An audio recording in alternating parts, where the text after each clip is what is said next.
আসসালামু আলাইকুম। কেমন আছেন বন্ধুরা? আশা করছি সকলেই খুব ভালো আছেন। বন্ধুরা, আজ আমি ভীষণ লোভনীয় স্বাদের একটা পিঠা রেসিপি তৈরি করে আপনাদের সাথে শেয়ার করব। আশা করছি সঙ্গেই থাকবেন। পুরো রেসিপিটা দেখে সুন্দর সুন্দর কমেন্টস করে উৎসাহিত করবেন। বন্ধুরা, আজ আমি তৈরি করে দেখাবো নরম তুলতুলে দুধ পাকন পিঠা। খুব সহজ পদ্ধতিতে আজকের এই দুধ পাকন পিঠার রেসিপিটা তৈরি করব এবং বিভিন্ন সাজ দিয়ে আমি এই পিঠাটা কিভাবে তৈরি করে থাকি সেই পদ্ধতিটাই আপনাদের সাথে শেয়ার করব। আশা করছি সঙ্গেই থাকবেন, সুন্দর সুন্দর কমেন্টস করে উৎসাহিত করবেন। যেহেতু আমি দুধ পাকন পিঠা তৈরি করব, আমি কাইটা দুধ দিয়ে তৈরি করে নেব। এখানে আমি দুধ 1 লিটার দিয়ে দিলাম। দুধটা ফুটে ওঠার পরে এলাচ দিয়ে দিলাম 4-5টা। এলাচটাকে আমি একটু ফাটিয়ে দিয়েছি ফ্লেভারের জন্য। স্বাদ মতো কিছুটা লবণ দিয়ে আমি এখানে একটা নারকেল পুরোটাই কুড়িয়ে পুরো নারকেলটাই এখানে ব্যবহার করেছি। নারকেলটা দিয়ে এরপর আমি এখানে 2 টেবিল চামচের মতো চিনি দিয়ে দেব। চিনিটা দিয়ে খুব ভালো করে নেড়ে চেড়ে দুধটাকে কিছুক্ষণ জাল হয়ে যাওয়ার পরে যখন সুন্দরভাবে ফুটে উঠবে, এরপর আমি এখানে ময়দা দিয়ে দেব 2 কাপ পরিমাণ। বন্ধুরা, 2 কাপ ময়দা দিয়ে আজকের এই পিঠাটা তৈরি করব। আপনারা চাইলে এখানে চালের গুঁড়ো 1 কাপ এবং ময়দা 1 কাপ, বা আপনারা আপনাদের প্রয়োজন অনুযায়ী শুধু চালের গুঁড়া কিংবা শুধু ময়দা দিয়েও কিন্তু পিঠাটা তৈরি করে নিতে পারেন। সুন্দরভাবে কাইটা তৈরি করে নেব। আমরা যেরকম রুটি পরোটা তৈরি করার জন্য খামির তৈরি করি, ঠিক সেরকম একটা খামির আমি তৈরি করে নেব। চুলাটা অফ করে দিয়ে সুন্দরভাবে একটা কাই তৈরি করে নিয়ে এরপর আমি ঢাকনা দিয়ে ঢেকে 10 মিনিটের জন্য রেখে দেব। এতে করে কাইটা সুন্দরভাবে সেদ্ধ হয়ে যাবে। এই ফাঁকে আমি চুলাতে, যেহেতু আমি দুধ পাকন তৈরি করছি, দুধে ভেজানোর জন্য আমি এখানে লিকুইড দুধ নিয়েছি 2 লিটারের মতো। এলাচ দিয়ে দিলাম 4-5টা, 5-6টা এলাচ। স্বাদ মতো কিছুটা লবণ দিয়ে খুব সুন্দরভাবে জাল করে দুধটাকে ফুটিয়ে নেব। বন্ধুরা, ঘন ঘন নেড়ে চেড়ে দুধটাকে জাল করে ফুটিয়ে নিয়ে আমি চুলাতে বসিয়ে রেখেছি। দুধটাকে জাল করে কিছুটা ঘন করে নেব। এই ফাঁকে আমি আগে থেকে যে কাই তৈরি করে রেখেছিলাম সেটাকে মথে নেব। বন্ধুরা, একটু গরম থাকা অবস্থায় কিন্তু কাইটাকে সুন্দরভাবে মথে নিতে হবে।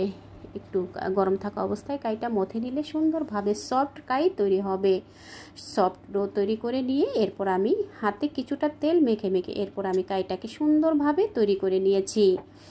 বন্ধুরা, এখন ভালোভাবে সফট করে মথে নেওয়ার পরে আমি ছোট ছোট লিচি কেটে নিয়ে আমি কিছু পিঠা হাতে কেটে ডিজাইন করে নেব এবং কিছু আমি সাজ দিয়ে তৈরি করে নেব। সম্পূর্ণ রেসিপিটাই দেখতে থাকুন, আশা করছি ভালো লাগবে আপনাদের কাছে। তো পিঠাগুলো তৈরি করার জন্য আমি বিভিন্ন ডিজাইন, বিভিন্ন শেপে তৈরি করে নিচ্ছি। এভাবে করে আমি কিছু গোল রাউন্ড করে নেব, কিছু একটু লম্বা সাইজ করে আমি হাতে কেটে নেব। দেখতে থাকুন বন্ধুরা। আমি এখন একটু মসৃণ করে নিচ্ছি। হাতে কিছুটা তেল মেখে নিয়ে একটু মসৃণ করে নিয়ে একটা কাঁটা চামচ দিয়ে, বন্ধুরা এটা দেখে বুঝে নেবেন, একটা কাঁটা চামচ দিয়ে আমি এভাবে করে একটু ডিজাইন তুলে নিচ্ছি। আপনারা আপনাদের পছন্দ মতো খেজুর কাটা দিয়ে অথবা আপনাদের পছন্দ মতো যে কোনো ডিজাইন কিন্তু এখানে তৈরি করে নিতে পারেন। তো আমি আমার পছন্দ অনুযায়ী ডিজাইনগুলো করে নিচ্ছি। যেই ডিজাইনটা সহজেই সবাই করতে পারবে এরকম সহজ ডিজাইন কিন্তু আমি করে নিচ্ছি। তো বন্ধুরা, এভাবে কাঁটা চামচ দিয়ে সাইড থেকে ডিজাইনগুলো করে নিয়ে কেচে কেচে দেওয়ার পরে আমি মাঝখানে একটু ফুটো করে দিয়েছি। একটা কাঠি দিয়ে সুন্দরভাবে এভাবে করে ফুটো করে দিয়েছি। এতে করে ভিতরে যখন আমরা দুধে ভেজাবো সুন্দরভাবে দুধের শিরাটা ভিতরে ঢুকে যাবে। আমি আরও পিঠার ডিজাইন তৈরি করে দেখিয়ে দিচ্ছি। গোল রাউন্ড করে এভাবে লিচি কেটে নিয়ে গোল রাউন্ড করে কাঁটা চামচটা দিয়ে এভাবে করে একটু ডিজাইন করে নিচ্ছি। বন্ধুরা, আপনারা চাইলে আরও অনেক সুন্দর ডিজাইন তৈরি করে নিতে পারেন। আমি যেভাবে পারি আমি সেভাবেই কিন্তু আপনাদেরকে দেখিয়ে দিচ্ছি। আপনাদের কাছে ভালো লাগবে আশা করছি। তো এভাবে করে কাঁটা চামচটা দিয়ে ডিজাইনটা তুলে নিয়ে এরপর আমি একটা কাঠি দিয়ে ভিতরে গোল গোল করে ফাঁকা করে দিচ্ছি। এতে করে ভিতরে শিরাটা সুন্দরভাবে সোপ করে নেবে। তো এভাবে আমি কিছু পিঠা তৈরি করে নিয়েছি এবং আরও কিছু পিঠা আমি তৈরি করে নেব মাটির সাজ দিয়ে। তো বন্ধুরা, আপনাদের কাছে যে পদ্ধতিটা ভালো লাগে সেটাই কিন্তু আপনারা তৈরি করে নিতে পারেন। এভাবে করে কিছু পিঠা তৈরি করে নিয়েছি। এখন আমি পিঠাগুলোকে একটা কাপড় দিয়ে ঢেকে রাখবো। এরপরে বাকি পিঠাগুলো আমি তৈরি করে নেব। বন্ধুরা, এখন আমি এরকম মাটির সাজ কিন্তু এখন অ্যাভেলেবেল বাজারে কিনতে পাওয়া যায়, অথবা প্লাস্টিকের সাহায্য কিন্তু আপনারা যে কোনো বাজার যে কোনো শপে কিন্তু কিনতে পাবেন। এই মাটির সাজগুলো দিয়ে এভাবে করে চেপে চেপে নিলে কিন্তু খুব সুন্দর ডিজাইন উঠে আসে। এভাবে চাইলে আপনারা পিঠাগুলোকে এভাবে চেপে চেপে তৈরি করে নিতে পারেন। বন্ধুরা, যেভাবে আপনাদের সুবিধা হয় বা যেভাবে করতে ভালো লাগে সেভাবে কিন্তু আপনারা পিঠাগুলো তৈরি করে নিতে পারেন। তা আমি মাটির সাজ দিয়ে কিছু তৈরি করে নিয়েছি এবং কিছু আমি হাতে ডিজাইন করে কেটে নিয়েছি। এখন আমি পিঠাগুলোকে ভেজে নেব। আমি দুইটা ডিজাইন করেই কিন্তু দুইটা পদ্ধতি দেখিয়ে দিলাম, যেটা আপনাদের কাছে সুবিধার মনে হয়, যেটা আপনাদের কাছে ভালো লাগে সেই পদ্ধতিটা দিয়েই কিন্তু আপনারা তৈরি করে নিতে পারেন। আমি আগে থেকে যে চুলায় 2 লিটার দুধ বসিয়ে রেখেছিলাম সেটা জাল হয়ে ঘন হয়ে 1.5 লিটারের মতো হয়ে গেছে। দুধটা অনেকটাই ঘন হয়ে গেছে। তো বন্ধুরা, এখানে আমি মিষ্টির জন্য 4 টেবিল চামচের মতো চিনি ব্যবহার করব। মিষ্টিটা আপনারা আপনাদের টেস্ট বুঝে ব্যবহার করবেন। আমি একটু কম মিষ্টি ব্যবহার করছি আজকে। তো আপনারা যে যেরকম মিষ্টি খেতে পছন্দ করেন সেই অনুযায়ী কিন্তু মিষ্টিটা অ্যাড করে দেবেন।